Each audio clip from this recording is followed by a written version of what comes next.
Eh, Ahora pasamos a la última opción o la última parte de sobre cómo puedo tener diversos sistemas operativos en una sola computadora, y esto lo hacemos a través del concepto de contenedores o WSL. Entonces, la primera parte vienen siendo los contenedores.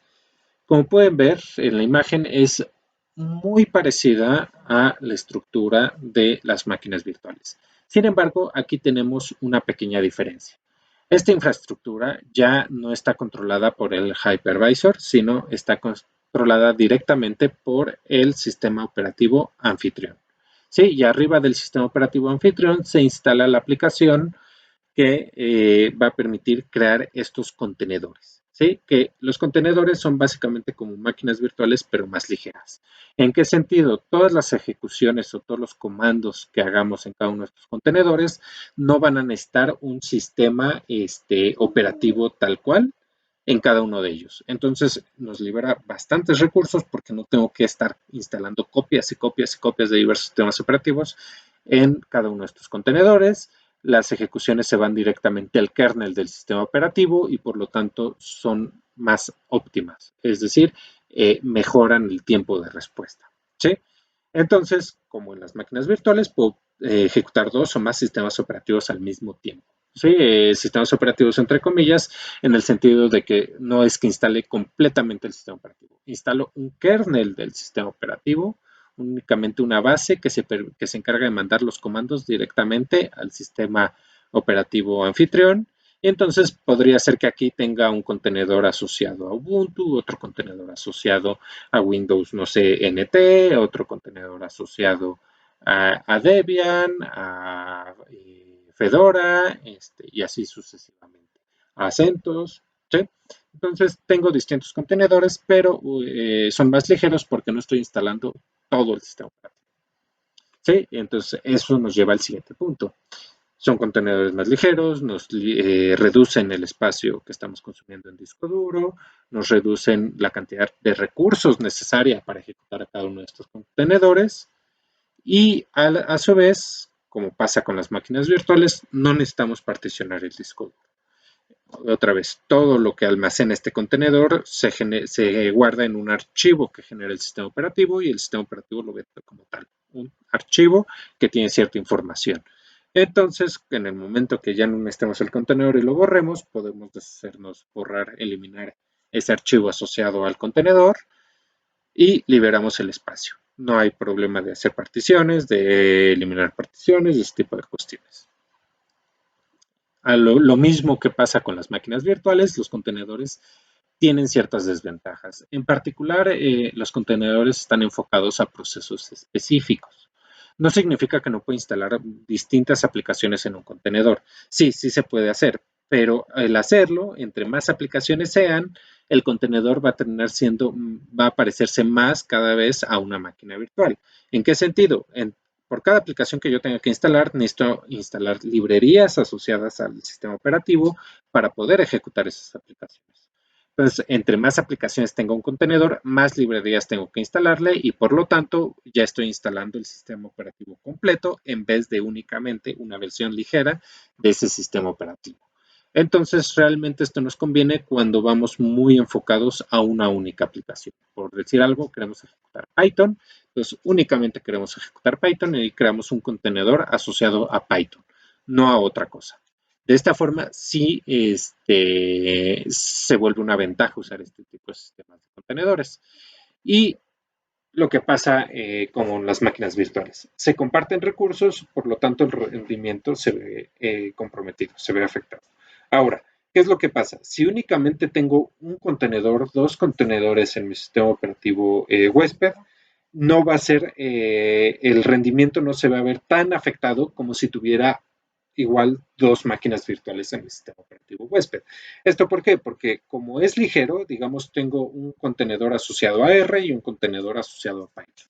Únicamente voy a tener librerías y voy a consumir recursos para poder ejecutar esas dos aplicaciones, no más. Entonces, voy a tener a mi disposición un poco más de recursos que si tuviera dos máquinas virtuales donde en una ejecuto R y en otra ejecuto Python. Obviamente estoy consumiendo muchísimos más recursos porque tengo sistemas operativos completos.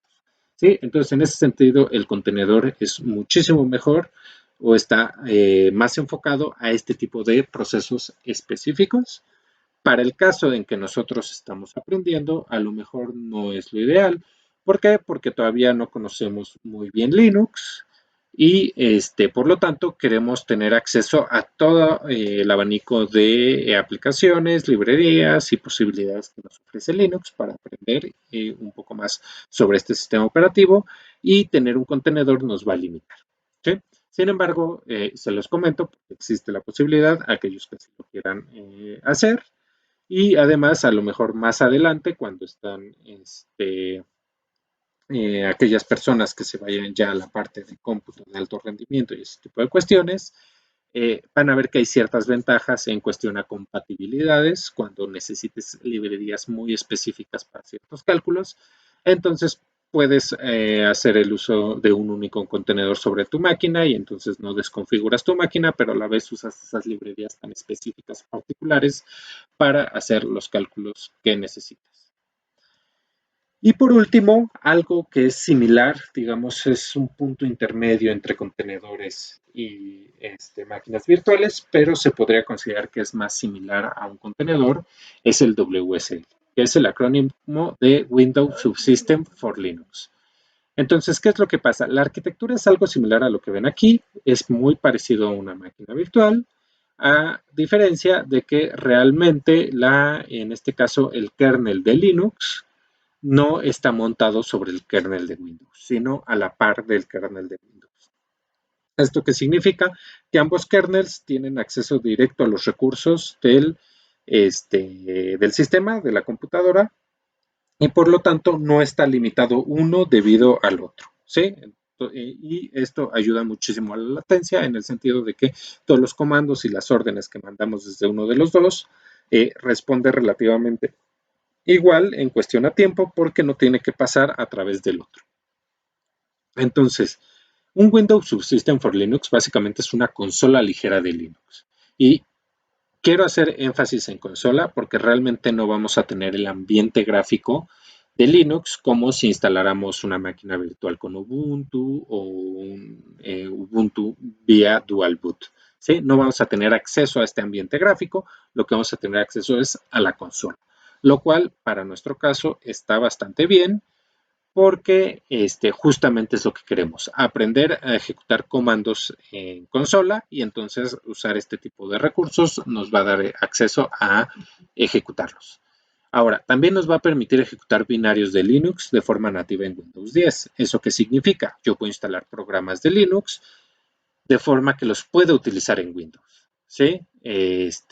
Si bien no podría decir, bueno, ¿y para qué quiero esto? Acuérdense, como estamos empezando, estamos aprendiendo y queremos explorar un poco más, no nos limita como es un contenedor, ¿no? A únicamente a aquellos programas que tienen sus librerías instaladas, sino que yo puedo instalar cualquier programa de Linux y ejecutarlo de forma nativa en Windows 10, obviamente con las limitantes de que no tengo el ambiente gráfico de Linux, tengo el ambiente gráfico de Windows, ¿sí?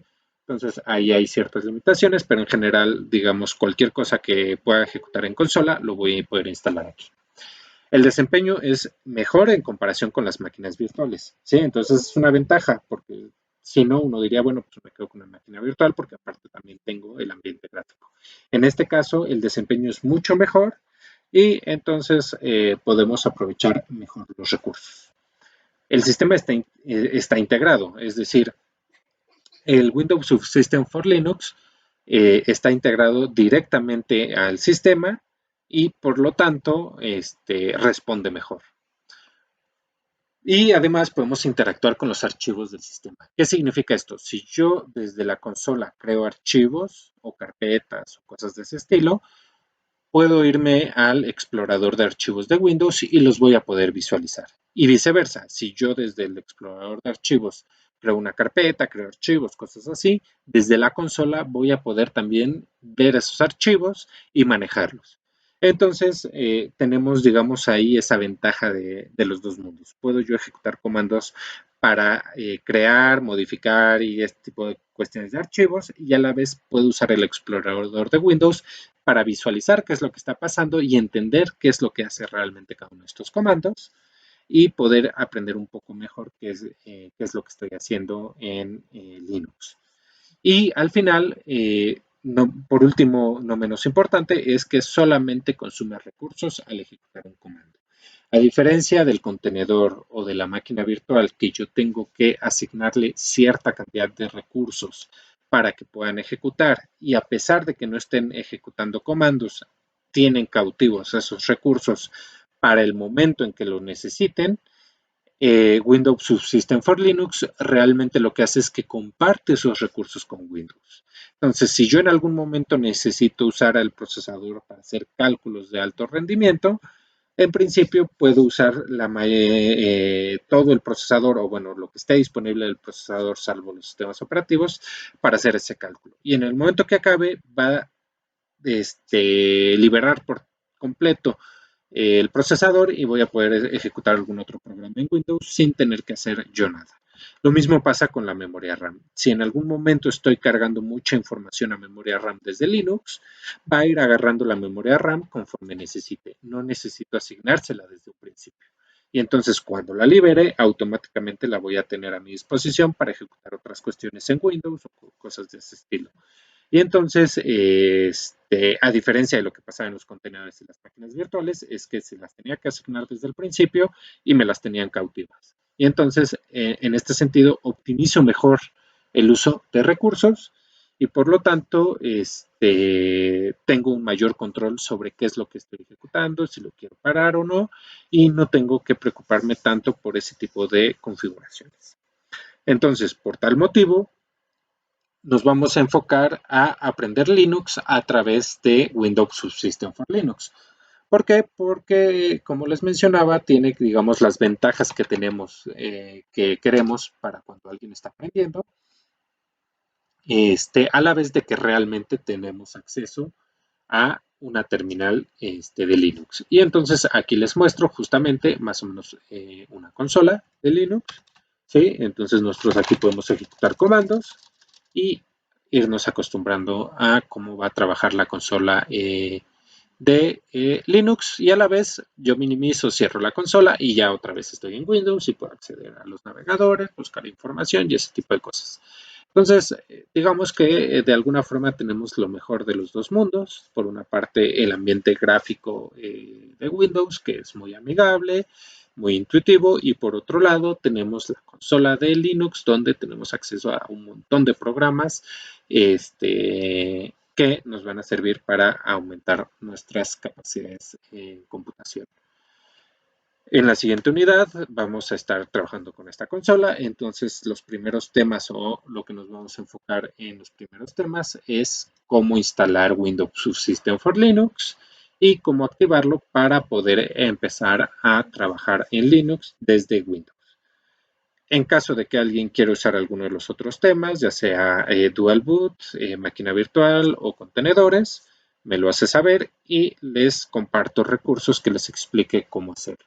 Sin embargo, yo en todos los tutoriales y en todo lo que voy a ir creando va a estar enfocado a Windows Subsystem for Linux. Si alguien tiene Mac y decide trabajar Unix a través de su Mac, también está bien, pero háganmelo saber porque en algunos momentos voy a tener que hacer una pequeña comentario o paréntesis para explicar que en Mac van a tener que hacerlo de alguna otra forma o si hay alguna diferencia en algún comando y ese tipo de cuestiones. ¿Sí? Entonces, eso es todo por el momento y les dejo a continuación ciertas actividades que van a tener que hacer asociados con este tema.